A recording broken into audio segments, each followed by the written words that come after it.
9:54 en el tiempo del centro. Le agradezco mucho al consejero electoral del INE, Jaime Rivera, que me tome la llamada. ¿Cómo estás, Jaime? Gusto saludarte. Buenos días, Pascal. Me alegra mucho saludarte esta mañana.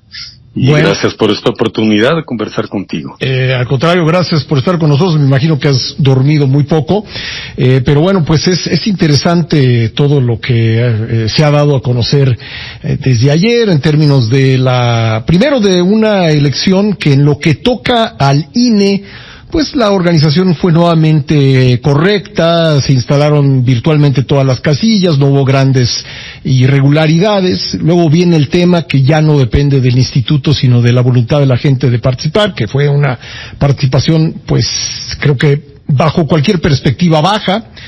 Y luego un tercer tema que me interesaría mucho tu punto de vista, porque entiendo que ocurre por primera vez que 3 elementos de las Fuerzas Armadas uniformados estuvieron presentes en el salón de sesiones del INE durante la sesión del Consejo General de la mañana. Comenzamos por el que tú quieras.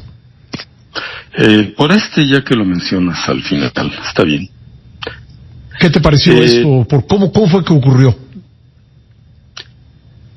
La presencia de militares, hubo 4, al menos yo alcancé a ver a 4, en la sala del Consejo es algo insólito. Uh-huh. Nunca había ocurrido. Y pues hay muchas razones para que nunca estén militares en la sala del Consejo. Primero es porque el Consejo es un ámbito de deliberación y decisiones en materia electoral. No tiene por qué estar ahí. Uh-huh. Y también porque podremos decir que tiene un valor simbólico para la autonomía, para la libertad con la que se discute y se toman decisiones. Uh-huh. Las Fuerzas Armadas no tienen nada que hacer allí. Las Fuerzas Armadas sí colaboran con las autoridades electorales, particularmente con el INE, y lo hacían antes con el IFE, para custodiar la producción de boletas y actas electorales, para trasladarlas, para custodiarlas cuando se almacenan, cuidar la integridad de la inviolabilidad de las bodegas de las juntas distritales donde se resguardan las boletas antes de los cómputos y después de estos. Uh-huh. Pero que estén en la sala del Consejo a mí me parece que fue un error. Hay que decir que también tradicionalmente las autoridades electorales tienen comunicación con las Fuerzas Armadas, aparte de lo que ya mencioné, para en una mesa de seguridad en la que participan fuerzas de seguridad para analizar la situación, identificar factores de riesgo, lugares donde podría haber dificultad para el desarrollo de la jornada electoral, etcétera. Se tiene comunicación para ello y se adoptan medidas preventivas.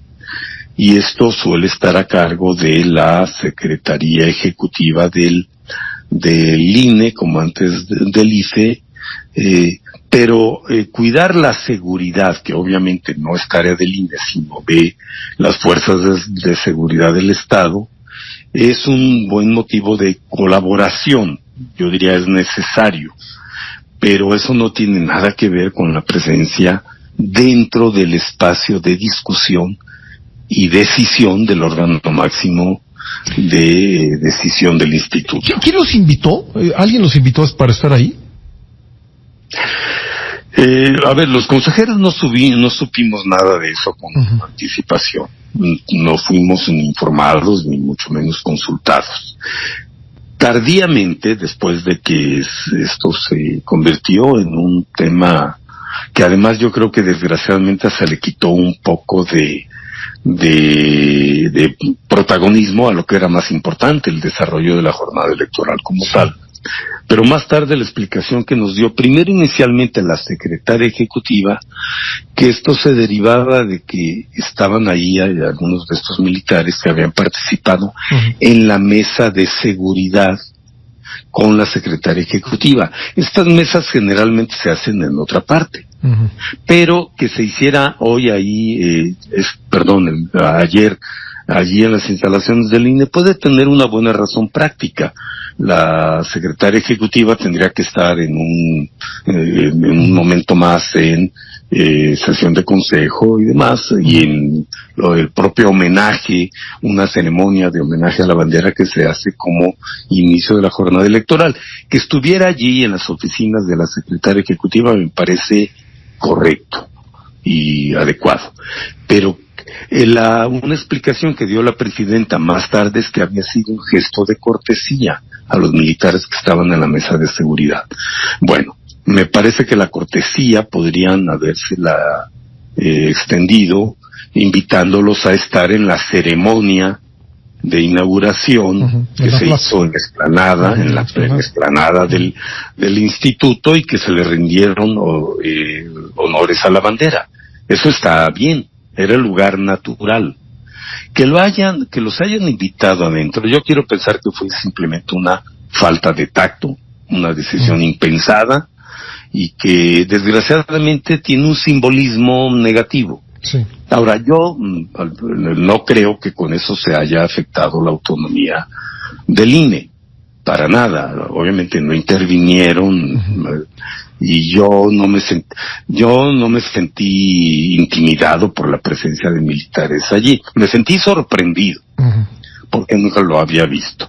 Yo creo que fue un error, y no estaría mal reconocer que fue un error y que emite innecesariamente un mensaje que se vuelve discutible. A mí me parece que es un mensaje equivocado. Bueno, Jaime, para que no se nos termine el tiempo sin comentar el otro tema, el de la organización, nos queda lamentablemente un minuto, pero bueno, todo bien, ¿no? En cuanto a la instalación de las casillas, etcétera. Sí, el INE cumplió razonablemente bien, a pesar de muchas dificultades que hubo por razones que ya hemos comentado. Y lo más importante, estas elecciones que el INE organizó bien fueron ejecutadas en el eslabón más decisivo por cientos de miles de ciudadanos que cumplieron su deber en las mesas directivas de casilla. Eso es una buena noticia. Pues qué bueno que así fue, Jaime, y te agradezco mucho que me hayas tomado la llamada. Con mucho gusto, Pascal. Gracias, Jaime Rivera, consejero electoral del INE. Son las 9:02, hemos rebasado la mitad del programa del día de hoy. Tenemos todavía 2 horas por delante, con mucha información, muchos contenidos. No se pierda usted uno solo de ellos. Voy a la pausa y vuelvo en un momento.